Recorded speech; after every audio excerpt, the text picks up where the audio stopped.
Hi there. Welcome to this lesson review. Based on New Headway 5th edition.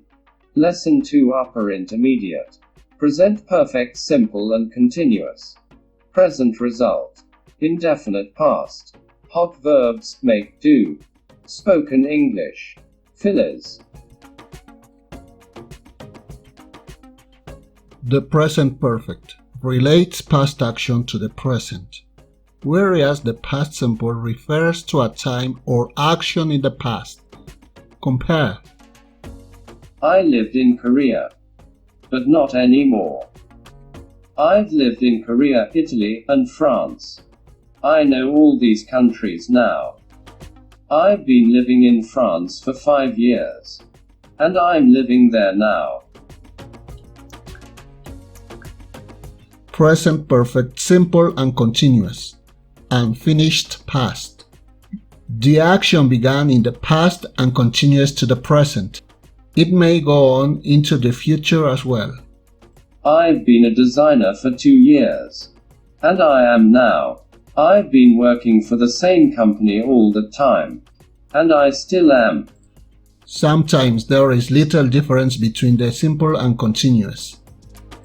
I've been playing tennis since I was a kid. The continuous can suggest a more temporary situation. The simple, more permanent. I've been studying English for 2 years. The castle has stood on this site since the 14th century.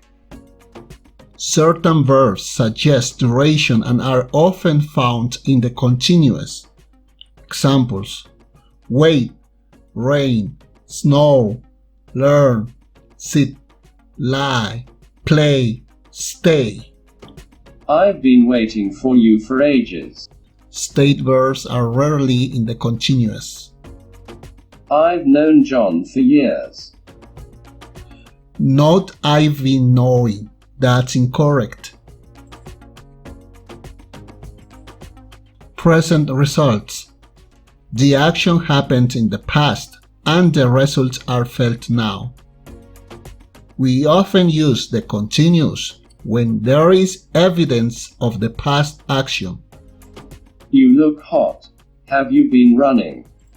Not have you run. That's incorrect. The simple describes a completed action. The continuous emphasizes a repeated activity over time. You've changed. What have you done to yourself? I've been taking more exercise. Certain verbs by their meaning suggest a shorter action. Examples: start, find, lose, begin, stop, break, die, decide, cut. They are usually found in the simple form.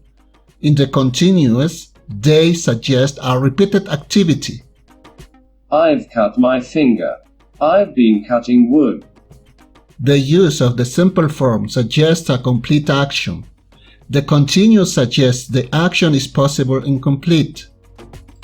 I've painted the bathroom. I've finished. I've been painting the bathroom. I'm still doing it. Sometimes there is a little difference between the past simple and the present perfect. Where did you put my keys? Where have you put my keys? In American English, not British English, these sentences are correct. Did you hear the news? Did you do your homework yet? Your father just called you. I had breakfast already. Indefinite past. The verb action happened at an indefinite time in the past.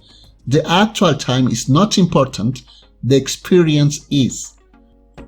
Have you ever been to New York? She's never eaten shellfish. They've climbed Mount Everest. Compare been and gone. She's been to China. It means at some time in her life. Equal indefinite past. She's gone to China. It means and she's there now. Equal present result. Make and do are part of a group of verbs that are used in many different ways in English.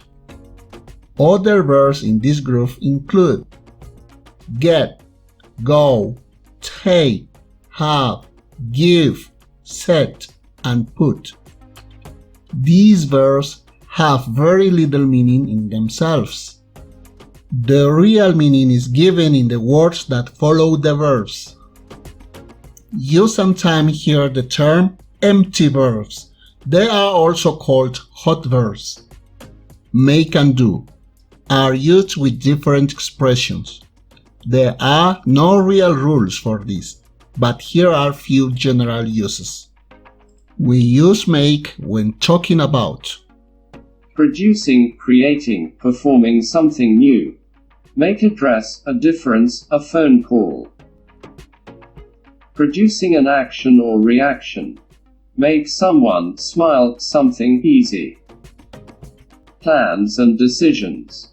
Make an arrangement, a choice. Speaking and sounds. Make a comment, a joke, a speech.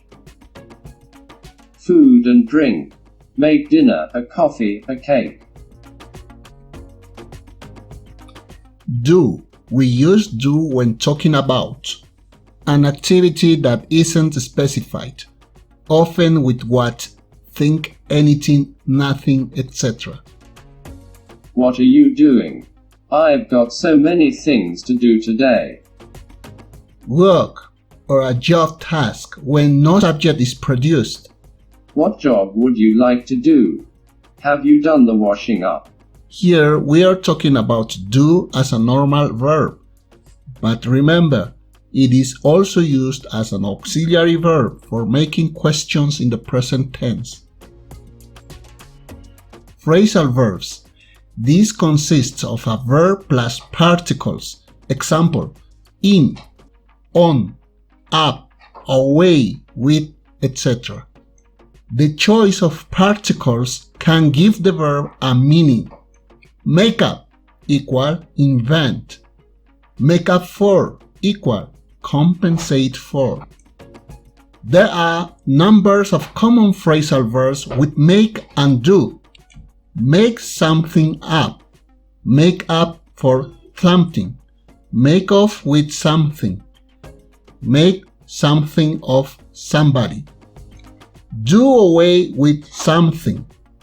Do without something. Could do with something. Do something up. Spoken English. Fillers. People often use fillers in spoken English to give them an extra bit of time to decide what to say next. These are words and phrases such as right, like, you know, I mean, kind of, etc. Listen these examples. I could actually see the shape, the globe shape of the world. There was a nervous kind of feeling amongst us.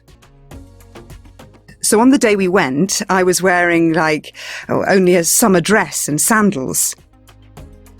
This huge, beautiful creature leapt out of the water, flipped around and landed back in again with a splash. It was massive. I mean, really massive. Thank you for your attention. See you next time.